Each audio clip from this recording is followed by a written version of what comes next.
Appreciate you coming back. We're almost at the end. We're going to do problems today from God's More Gods. So let's begin. For the gods of the earth, it seemed that their troubles were behind them. Charon was removed. Fred and Dionysus were in charge, and while not allowed to interfere, they knew they were being watched and cheered on by their overgods. They could see Earth Mark II on the distant horizon, which gave new meaning and impetus to their task. The first sign that things were not going to be as easy as they thought happened at the seed vault. These seeds had been set aside for growing familiar foods on Earth Mark II. The temperature had been kept at -4 degrees, but after the last check, the temperature began to climb after the refrigeration unit sprung a leak. When it was checked a month later, the seeds had all started to sprout. The damage was repaired, but they now had to collect all the seeds again. Next, the explosives kept for fueling their spaceships were damaged. The air had been kept dry so that the solid fuel cells would be in good condition for the flight. These were now found to be turned to mush. Trial firing found them inadequate to lift a cup off the ground.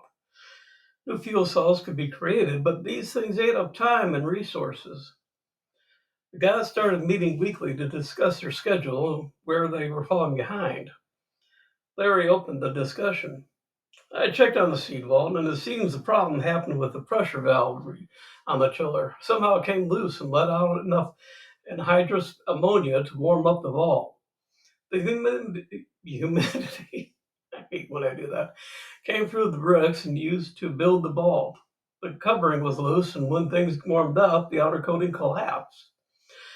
I think this was an unforeseen accident, nothing more. First, I suspected sabotage, but nothing shows that it was. Last reported next. Well, same thing happened to the solid fuel cells for the ship. It seemed like natural causes here, too. I'm holding off on recreating them until it's much closer to launch. Closer the better. This way they won't be laying around and possibly getting damaged. I was sitting back and thinking hard. Well, I agree it does sound like sabotage, but I don't like it. If Karen was still around, I'd be dead certain it was, but she's gone, and we don't seem to have anybody who's against sending migrants out. He tapped on the table and shook his head. I think we need to up security around anything essential. The others agreed, and the meeting was closed. For a while, things seemed to be on schedule, except for the two areas mentioned. The leaders in charge of the minor issues had a few hiccups, but nothing that would cause the mission to fail. Morris was looking over the damage he had caused. Nothing significant, really, but enough to slow things down. He looked over his notes for the future and seemed satisfied.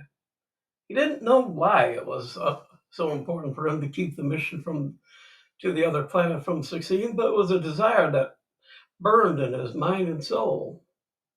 To that end, he clothed himself in his most impressive garments. Over his face, he wore a mask of exceptional beauty. The mask gave his voice softness and a resonance that would make people remember his words. Months ago, he surreptitiously started a rumor that he'd heard that many people had no wish to migrate and considered it a hazard and an affront to their gods. To separate from one's own area was one thing. To separate yourself from your lands and God by going to another planet was another. They'd grown used to being under watchful, caring gods. Now the gods were forcing people to travel to another planet away from themselves. It allowed the message to travel and return. It returned changed, but reinforced in the retelling. Wandering around, he spoke to people in his own person as leader. The people he had spoken to had been influenced by the rumors. They were not about to separate from their home and gods. He let it be known through other rumors that those who felt this way could meet at night to discuss their fears and concerns. A prophet would speak to them. He had no idea who this prophet was, but they spoke with compelling authority. They would be their guide and strength in stopping the madness. When time was right, they would ensure the people of Earth remained on the Earth. Masked Morris stepped out onto the raised platform and looked over the gathering crowd. He had started spreading his lies months ago, and they were finally taking root. He smiled at the angry faces coming in and settling down. Word of mouth was always the fastest way to get the word out. Plus, the original message always changed in the telling and retelling. People were now saying the gods were not only forcing people to go, but they were going to pick people out at random, breaking up families and ruining lives. Once on the new planet, they would be left to fend for themselves. No god would be there to oversee things. No god would be there to protect them, isolated from their home and family, who would never know if they survived not only the trip, but the building of the new world. Hell, it could not be allowed. My friends, I have also heard the rumors as you have. We are being forced away from our planet to populate another one. We have no say in this because our gods have ordained it. For some reason, we have been chosen against our will to leave home and family, never to return. We may face destruction on that planet with no God to protect us. We could starve or worse, and no one would ever know. Someone please tell me what we have done or not done that our gods should treat us so. There was a roar of approval. He had them, but it wasn't time to push them into action. He needed more people for a concerted effort that would be effective. He called for them to convince others, to show them the truth about this so called migration. Bring them here so that they can hear and understand what is really being said and done. We will build an army and put a stop to this infamy. If need be, we will hold prayers from the gods and so weaken them that they will be unable to stop us. That is our weapon, and that is how we will win. He stepped away from the podium to enthusiastic cheers. In his office, he fleshed out his plans for stopping the migration. He needed to see the impact his campaign initially had. Having seen that it was successful in gaining converts, he figured them having at least double the people at the next meeting. In the meantime, he'd continue to spread rumors and sow the seeds of discontent. If people began to believe that the gods were working against them, they'd withhold reverence and the gods would lose power. Huh. Perhaps even a god could be destroyed if they were weak enough.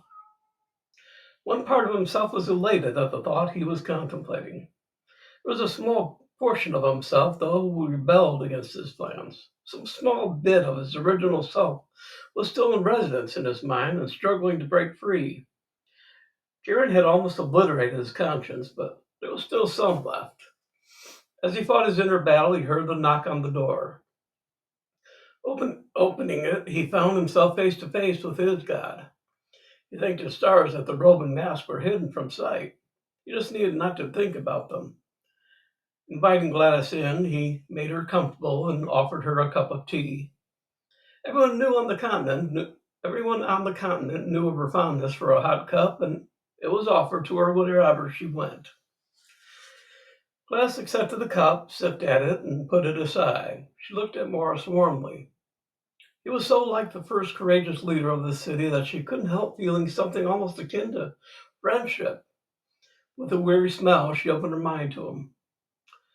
Morris, first I want to say how thankful I am that you were recovered from your ordeal. Must have been horrible to have someone controlling you all the time. Morris lowered his head as though the ordeal had cost him dear. In reality, he felt it had strengthened him. When he looked again at Gladys, he read only warmth and sympathy, though worried she might have tried to look into his soul. Feeling more relaxed, he asked how he might be of service. Your city has come far on its own, and I'm proud of you and your people. They have reconfigured the largest empty buildings and are producing food enough for everyone. It's wonderful how our two cities work together. There's one thing that I have heard, though, that concerns me. I wanted to talk with you about these rumors I have heard that we gods are forcing people to populate the other planet. I have also heard it said that we'll be sending them there alone. I want to assure you, so you can assure your people, that no one will leave this planet against their will. We are also deciding which gods will accompany the migrants and will stay on Earth Mark II. Morse looked satisfied with her reassurances. I also heard these rumors and will do my best to stop them. It can do no good for the mission if people feel they will be torn away from their loved ones. I'll speak to my community leaders. Have your people come up with a means of letting people talk to many others at once. It would be faster and easier to address everyone. That way, everyone has received the same information. She promised to get her people working on it right away. Rising, she thanked Morris for his assistance in squelching the rumors. Alone once more, he considered the advantages he might have if her people created the mass communication method.